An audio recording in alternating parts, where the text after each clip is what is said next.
So you desire to be in a loving relationship, maybe with a specific person, or any desire really, right?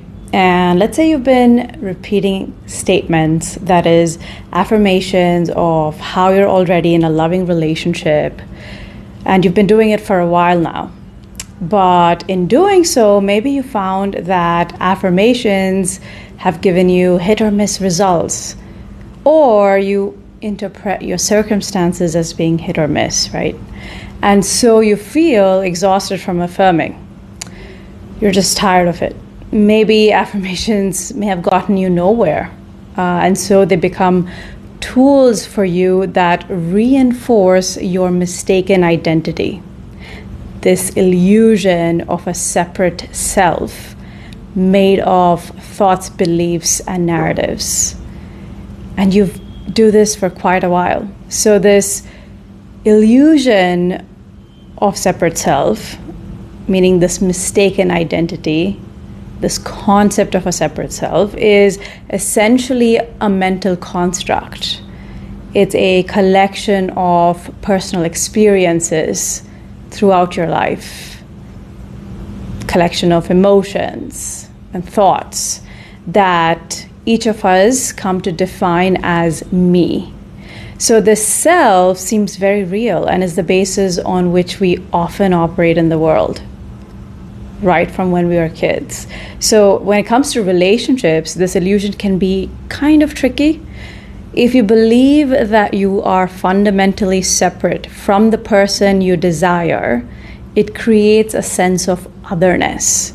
And it can lead to feelings of longing, feeling inadequate, or a perceived need to bridge a gap. So affirmations as a band-aid, they become a band-aid. In the quest for a loving relationship with a specific person, it's not at all uncommon to turn to affirmations as a kind of a spiritual band-aid.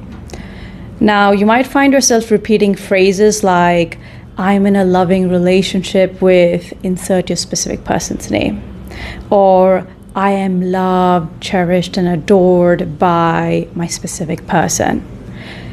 Now, while these affirmations are traditionally meant to shift your reality to align with your desires for you,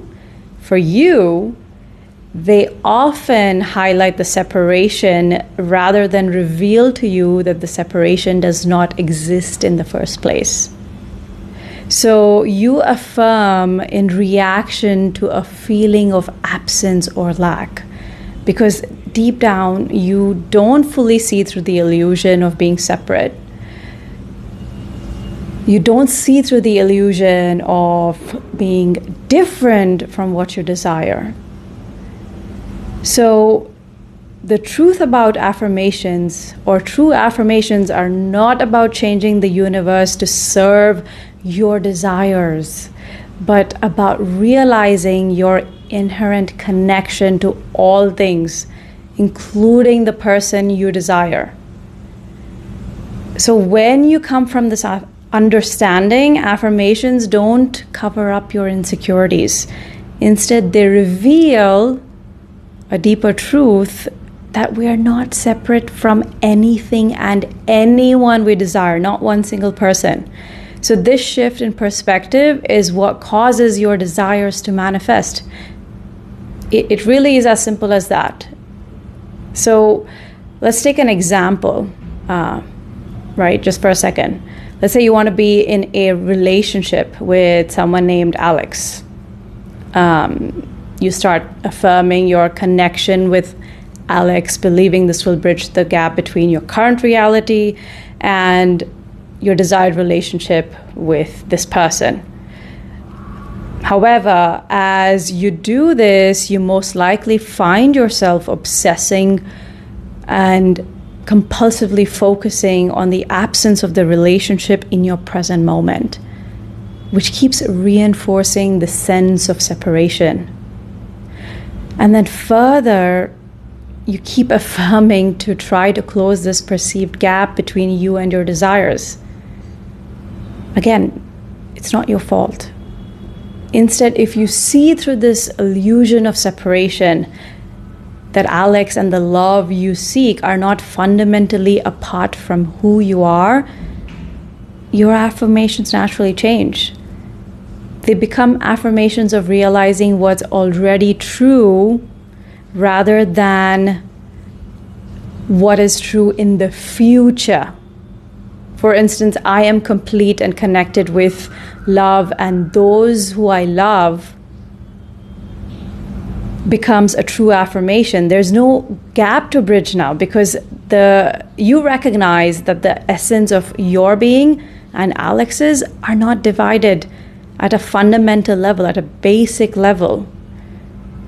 So when this understanding sets in you, manifesting becomes a process of unfolding or unveiling rather than forcing your affirmations into existence. It's not about making something happen, but about realizing the present reality of your inherent wholeness and completeness, that you're already connected to the person you love. From this place, relationships flow more naturally in your life because they're not conditioned by the need to fix or fill a gap within yourself. And how freeing is that, right? So this approach to affirmations and manifesting isn't about attracting or manifesting something in the outside world, but about resting in your true nature. It involves a profound shift from seeing yourself as a separate entity, an entity that's struggling to obtain whatever you're lacking, to recognizing yourself as inherently complete and fundamentally connected or united with everything and everyone that already exists. Now, when this shift is realized, manifestations occur not as a result of struggle or effort or willpower or discipline, but as a natural expression of just being. So if you take your specific relationship, for instance, this means moving away from affirming to ensure that you're loved, and instead realizing that love is already the essence of your being. This way you effortlessly draw in and experience all relationships that reflect this truth. So keep watching more and subscribe to my